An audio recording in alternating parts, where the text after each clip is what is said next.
Hey, hello everyone. So today we're gonna go through a Pepsi video that I did for a skills assessment for a job that I was applying for. And today we'll be going through the whole process from start to finish, and I'll show on screen the contents of the video so you can follow along. And yeah, sit back, relax, and yeah, let's jump into it. Don't worry about taking notes, because each step will be labeled in a within the video, and I will be providing a free PDF document of the entire process. So yeah, stay tuned. All right, so let's get into it. So we've got number one, the script, and I'll be sharing some unique tips on how to develop a script on your own, so that you can create your own scripts and even direct your own animations as well. Number two, rough storyboard. So basically just the rough idea of what is happening in the video. Refined storyboard is basically kind of fleshing out the ideas a bit more. So from the rough one, giving it a bit more, how do you say, just a bit more life, just so that things can look a lot clearer. And character references, this can refer to not just characters, but the references that you go out and find for what you want the characters to look like, what you want the environment to look like, basically everything. Actually, I should have changed that to references only, but yeah, let's just continue. Refined characters. So this is the stage where you are now sketching out the characters and actually also deciding what you want them to look like. So this is after you've gathered all your references for the characters and then deciding, okay, I want this, I want that, and then and then fleshing them out and actually giving them, yeah, just a bit more definition. Okay, and then we have style frames. So the style frames is going to be the next step of the process, where you now start adding color. So based on the storyboard and the characters you found, now you start adding basically the look and feel of what you want the animation to look like, close to what you want the final product to look like. It doesn't have to be exactly like in stone, but just an overall, like almost 80% of what you want the final product to look like. And then we have animation. So I won't be going through an animation step by step video, but soon I'll probably do one of those. But this is where you do all the animation. So bring like say if you use Adobe Illustrator, then you bring those into After Effects, and then you animate them in After Effects, and then from there you animate each scene, all the compositing, all the scenes that you want to create, basically constructing the entire video through whichever animation program you want to use. And then yeah, sound effects. So sound effects is going to be very important. I had a week to complete the project, but sadly I wasn't able to finish the sound effects in time, but I still got accepted anyway. But you'll see how important sound effects plays a role. So yeah, let's get into it. So number one, I'm gonna be sharing a golden nugget with you guys. There's an amazing book called Animated Storytelling by Liz Blazer. This is where I learned a very cool trick, or like a very amazing skill on how to write a script on, like, basically if you are like out of ideas, you don't know what to do, this is a good way to generate ideas for an animation or any kind of media you want to create. So yeah, let me just go to the next part.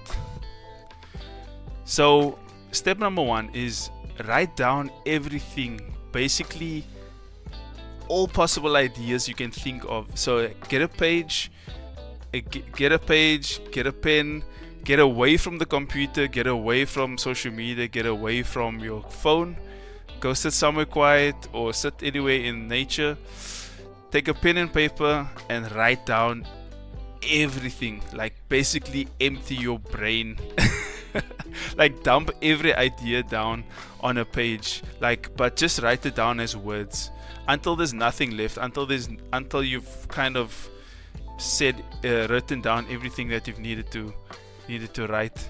So it's a technique called free writing. I'm not sure if if you guys are familiar with this, but basically it's like I'll just read it. Free writing is a stream of consciousness technique,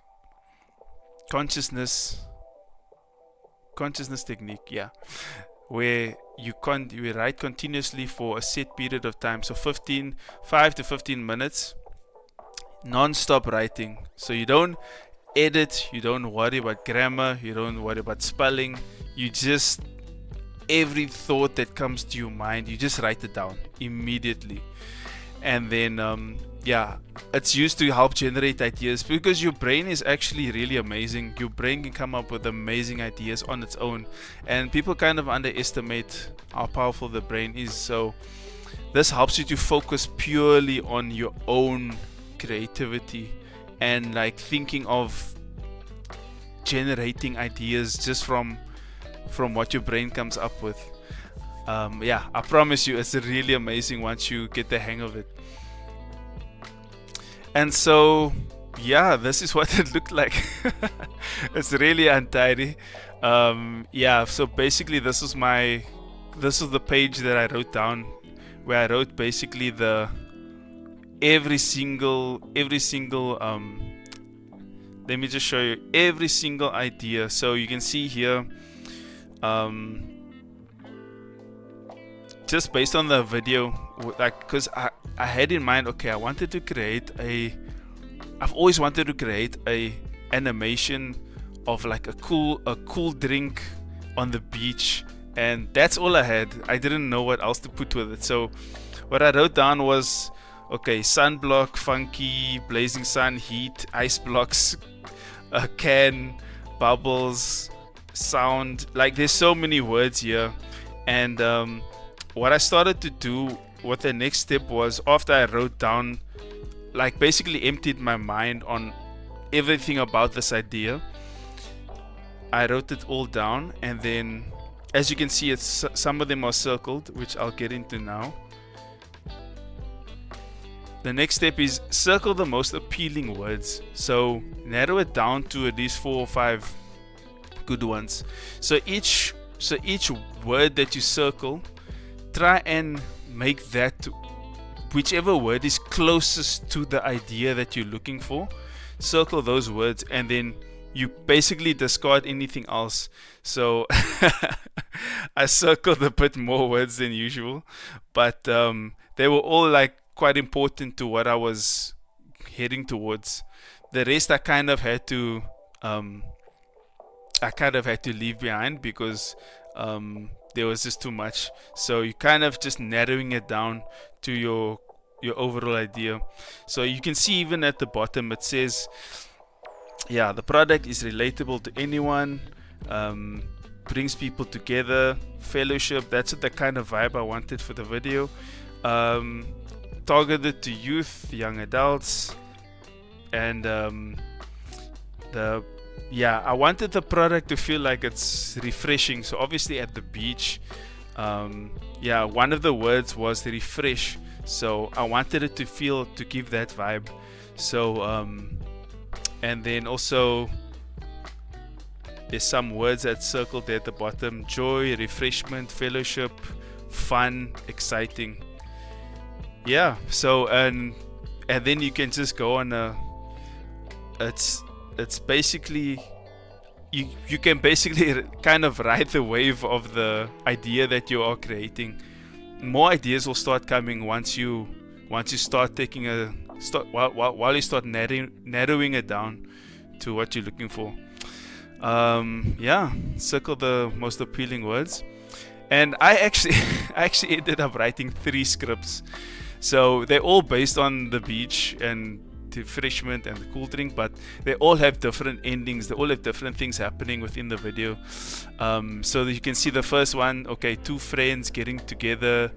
2 friends get to the beach, and then the sun is hot. There's a heat wave, and then one of the guys gets thirsty, and then the next one, okay, beach, landscape, one guy comes to the beach, and so on and so on. There's so many different things that that happen in each script, but yeah, my handwriting is so untidy, but hey man, that's a creative right there. Alright, so this is the rough storyboard. This is based on one of the scripts that I wrote. So once you've written the script, and then you can now start turning it into a visual.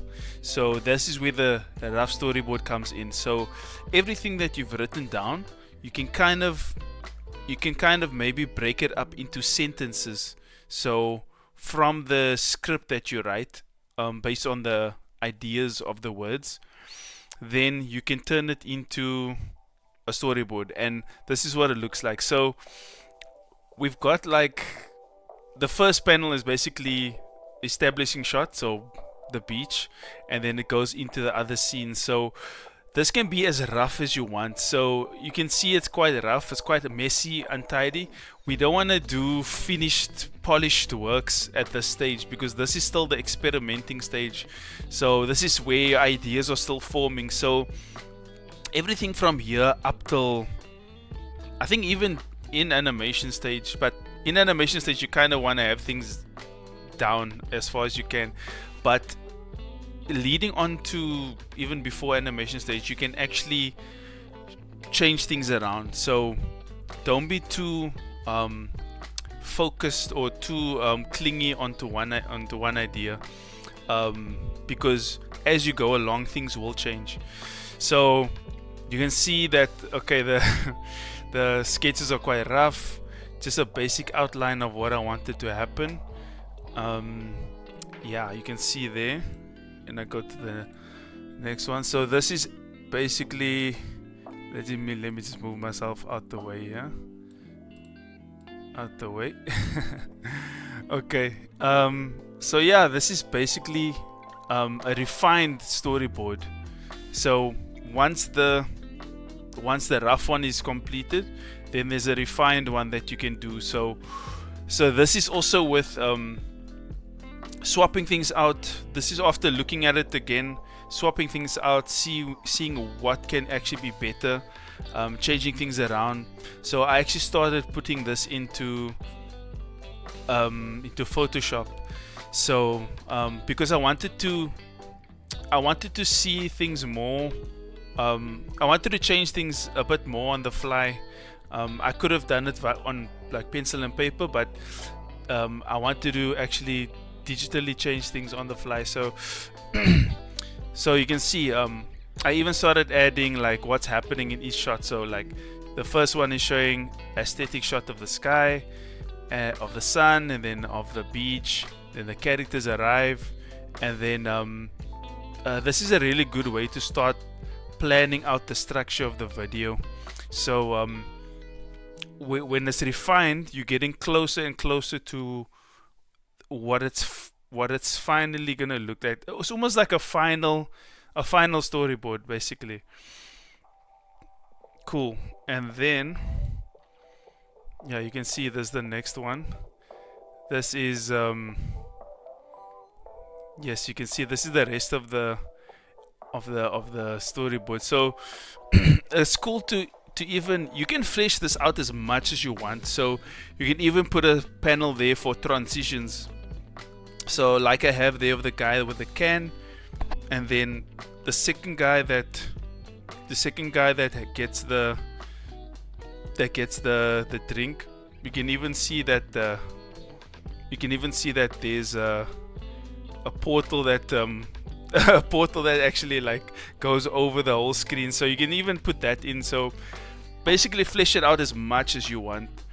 You can see even when the two characters when the cans land in their hands, it's like a different shot to the actual animation. So there was still a lot of changes that happened afterwards. This is me setting everything up in Photoshop, where I just wanted to see everything visually and structured. So so I added everything together. I think I scanned in all my sketches, And then just to streamline the process, I started just drawing digitally instead of going back and scanning, because I wanted the process to be quite fast. So you can see, I think I added the aesthetic shot because I didn't draw it before, so that's why you see it digitally. And then even the characters' poses I refined, so I wanted it to be in a different shot, so you can see it looks different here. And then these shots as well, the old lady, the kid, the fat guy, and then characters looking disappointed. And then you can see each one of the shot is how the story is going to flow. You can see it doesn't have to be the best, as long as it communicates the story. As long as it communicates the story well, and what's happening to progress the story. Okay, and then that's basically, yeah, that's the storyboard, the refined storyboard. Alright, so now we're at references, character references specifically. So yeah, this is what I did to actually kind of find ideas for what I want the characters to look like. So you can look anywhere, like Pinterest is not bad. Just Google search, Google image search, what else, DeviantArt. There's so many different resources out there, even Behance and Instagram even. There's so many different websites that you could look at to find references. I think Pinterest was one of the biggest for me because there's so many. It actually helps you to find similar categories like very quickly. So it helped quite a bit, and you can see that I took certain aspects from some of them. The sketch that I did looked quite rough because I was pressed for time and I really had to come up with an idea quickly. So I gathered quite a lot of reference. I think I spent like a whole day just on references, gathering references, and I'll show you a file of like all the references that I've gathered. It was actually way too much because you kind of have to limit yourself because you can kind of gather too many references. Sometimes you gotta cut yourself off at some point unless it's actually benefiting the the video. So yeah, I'll show you a file of basically all the references that I've had. This was just one character. Yeah, this is another character. So both of the characters I took references. You can see like the cap for this guy over here, the hairstyle of the hair coming out of the cap, and this guy's hair as well, the look of him. Obviously this guy doesn't look exactly like any of them, but I just took some aspects of those characters. And let me see if I can show you the folder.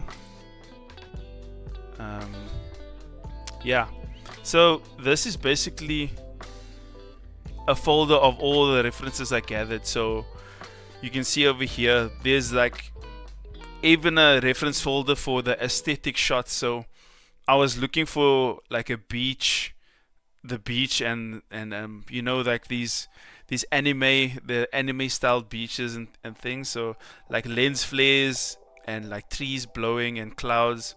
So I had to gather a lot of references to kind of nail down what I was looking for. And yeah, another folder called beach. There's so many here, but yeah, there's a lot that you can get lost in. But try and limit the amount of references that you have, because yeah, you can get lost. Even the text that I wanted to use, there was different fonts that I wanted to kind of include in the animation, but it didn't quite make it through.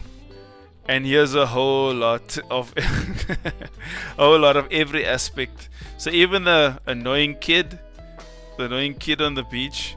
So just basic Google searches and ideas from Pinterest. I had to look for like annoying kids annoying kids on the beach, fat guy sleeping on the beach. Yeah, that's not hard to find on the internet. And then I think there was a girl character that I wanted to include, but I didn't have a lot of time, so I just had to exclude. So there were so many things that I wanted to add in this animation, but I was pressed for time, so I had to just cut. And this was the granny. So this granny looked similar to what I was going for. She had the most resemblance to what I had in mind. And the vendor, I took some references from the hair on some of these characters, and yeah, that's pretty much it. There's a lot here, and yeah, so didn't want to get too lost in just googling, because that can be a trap as well. You can look for too many references and then you never start. Okay, yeah, so here's some more of what I had in mind. These were kind of the ones that I kind of settled on. The one on the left, definitely the mountains, the sea, that was a good establishing shot, so I took a lot of aspects from that one, and this one on the right as well. So I managed to find one of my files in Photoshop, and I'll be able to show you in a much better detail. These are the references that I used for my characters, so I'll go in it with detail. This is amazing characters designs from the studio The Line, and I love this afro and this glasses, so that gave me the idea for what I wanted to do for one of my characters. So I like the green color, I like the glasses, so I decided to steal that. And then this guy is looking pretty cool.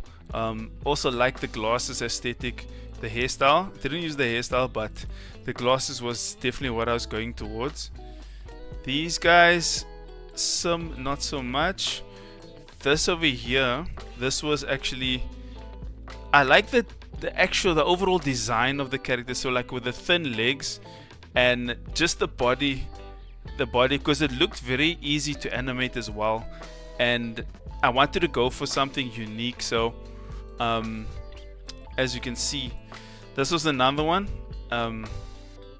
by an amazing artist called Taco. I think this was from Instagram or from Pinterest, where I found this character. Love the afro there with the green. Definitely what I was looking for. And then I was also looking for some more styles of characters. So I like I like this aesthetic of the character, and then just the way the limbs are shaped, and the legs and the arms, and I like the shape of the eyes as well. Very simplistic style, but very appealing as well. And then this was even more of kind of what I was going for. These characters over here, definitely what I was looking for. I think this was from Mark Rise, if I'm not mistaken. If not, I'll find the right reference. But yeah, this was a very simple but still aesthetic as well, and the definitely also reference for what I was looking for. And this one, I love the eyes, the design of the eyes, definitely, because it's very original. You don't see a lot of designs like this, so this is kind of what I was going for in a way. And this is kind of what I 100% liked.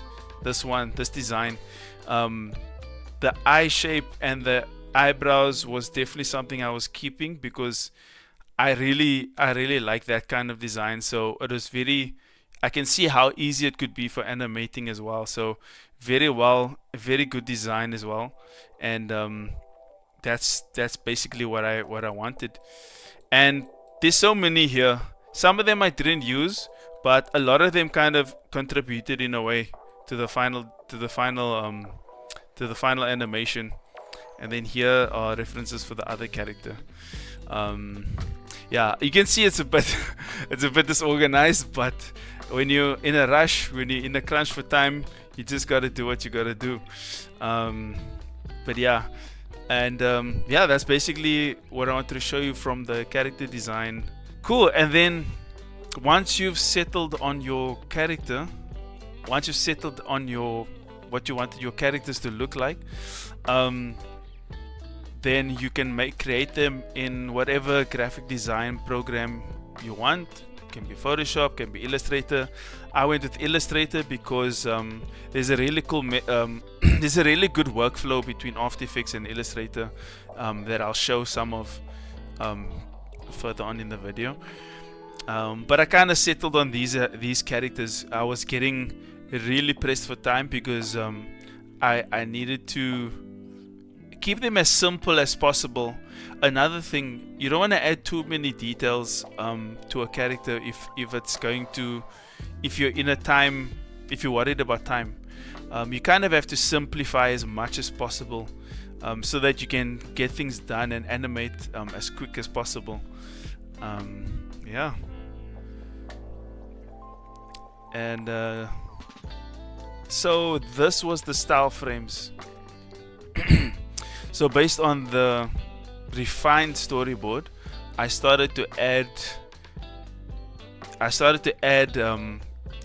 create the elements inside of Illustrator. So whatever graphic design program you have, a cool technique you can do is to you basically add all the storyboards into Illustrator, and then on top of them you just lock the layer, and then on top of them you start creating the elements, and you can even bring in the references next to it, and then you'll be able to color pick as well, and then you'll be able to create things a lot quicker like that.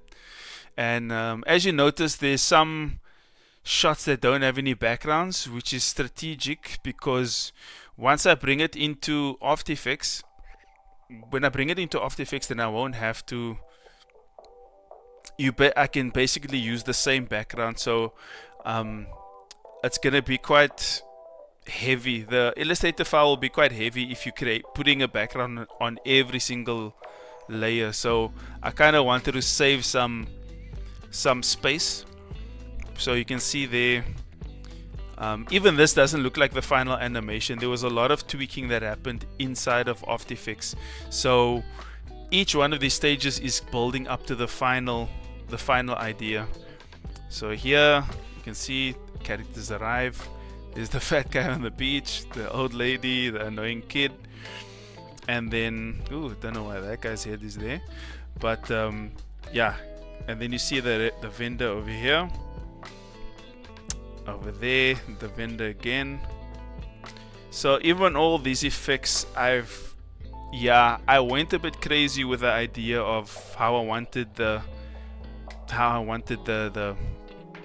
animation to look. I wanted some sparkles. I think I even had like an idea of doing frame by frame, putting frame by frame animation in here, but yeah, there was gonna be too much involved with this. So I just had to find a more efficient way of animating it. Cool. Yeah, so that's pretty much it for the style frames.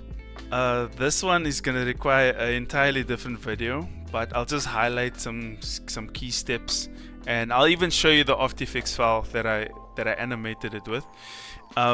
Yeah, so once everything is created, there's a really cool plugin called Overlord for basically Illustrator and After Effects, where you'll be able to just click one button and then everything from Illustrator transfers into After Effects, which is really fast. It's really fast and efficient.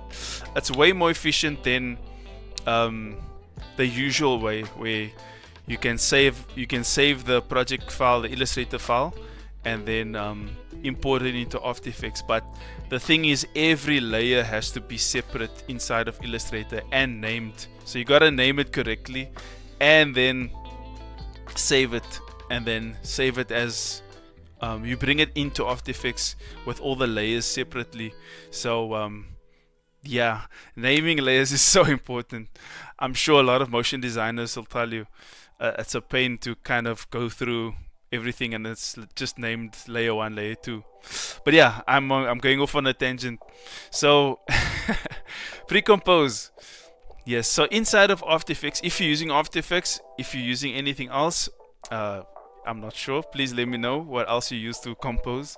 But After Effects seems to be the main program to use for compositing and animation. So use the style frame and the storyboard as a guide. So inside of After Effects, you can import all the storyboards, and you can even use After Effects to make an animatic. So what an animatic is, it's a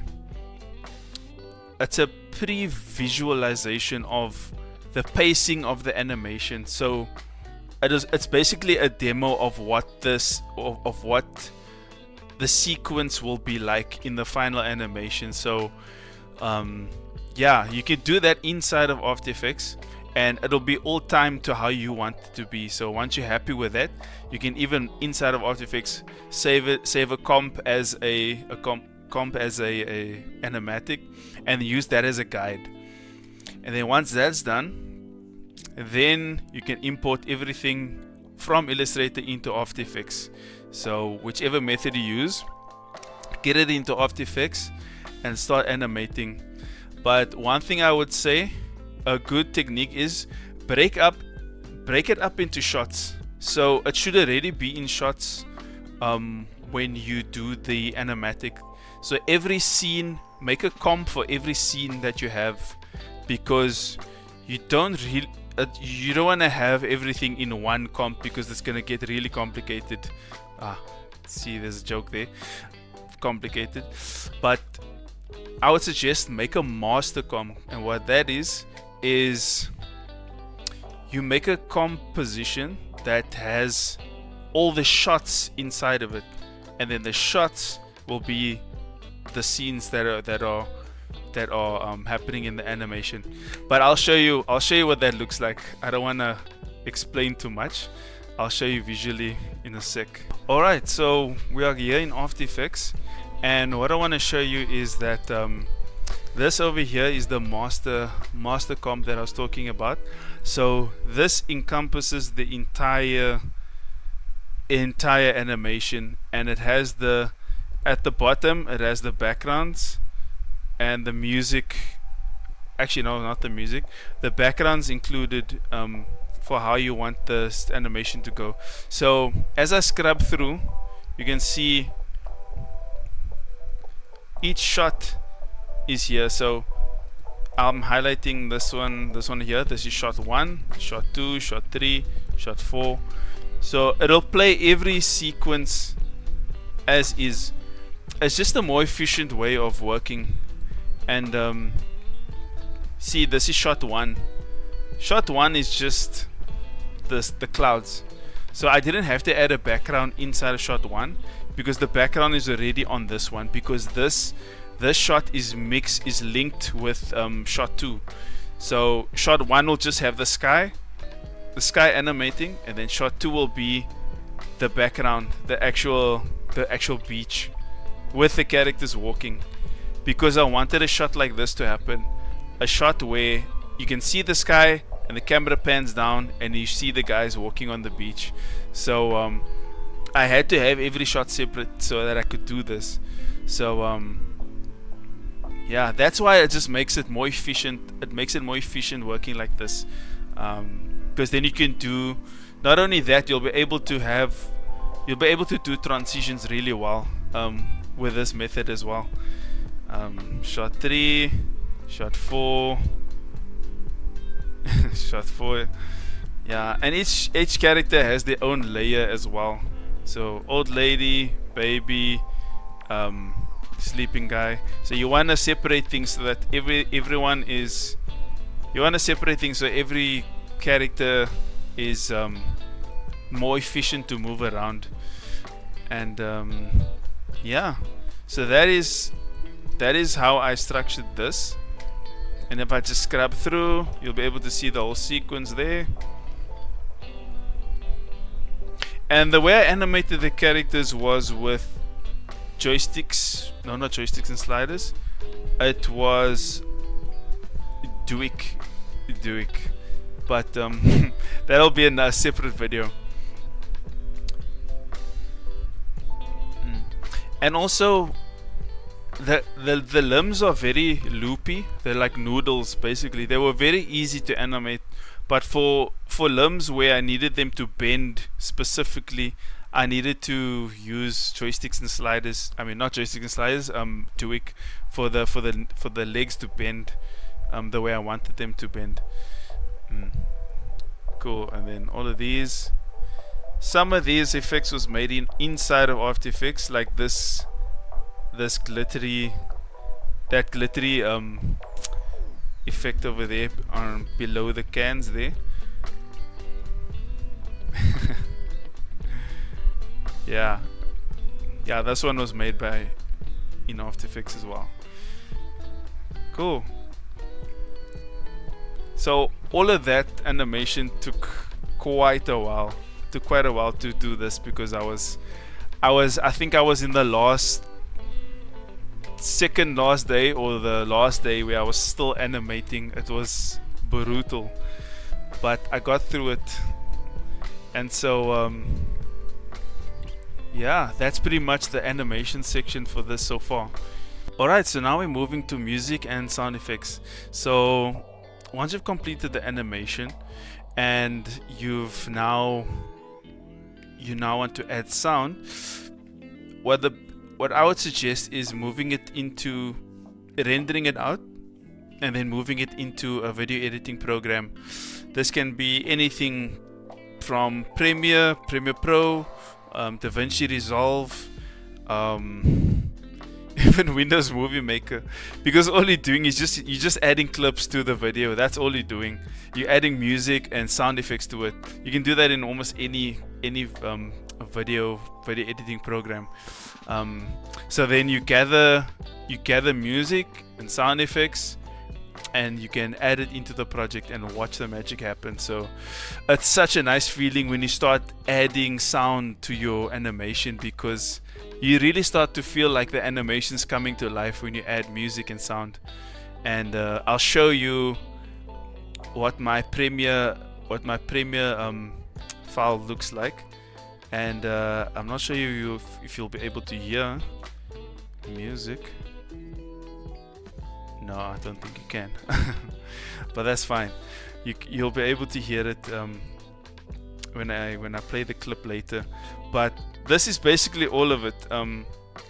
The music track, sound effects, all added here, and all the sound effects and music I got from Epidemic Sound. So there's a link in the description in the video. So yeah, if you want to find cool sound effects for your entire project and music, that's a good place to start. Yeah, and so I added all of that into the project. That saved me so much time, because Epidemic Sound has a feature where it's literally got AI, and then you can type in there, okay, I want the glass clinking sound, and it'll literally find so many of the same thing.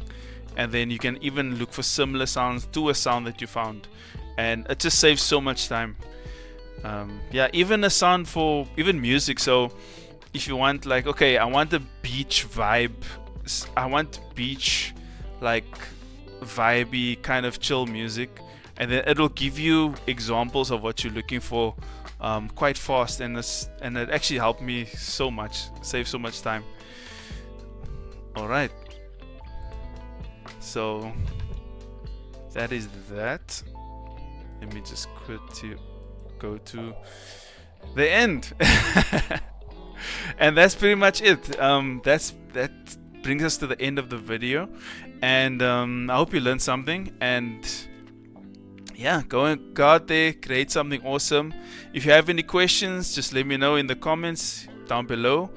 And if there's a cool idea that you've wanted to create, that you've had in your head for a while, hopefully this inspires you to create your ideas. There's no dumb ideas, there's always a creative idea. And so yeah, that brings me to the end of the video. Please like and subscribe if you like the video, and then yes, I will see you in the next one. Bye.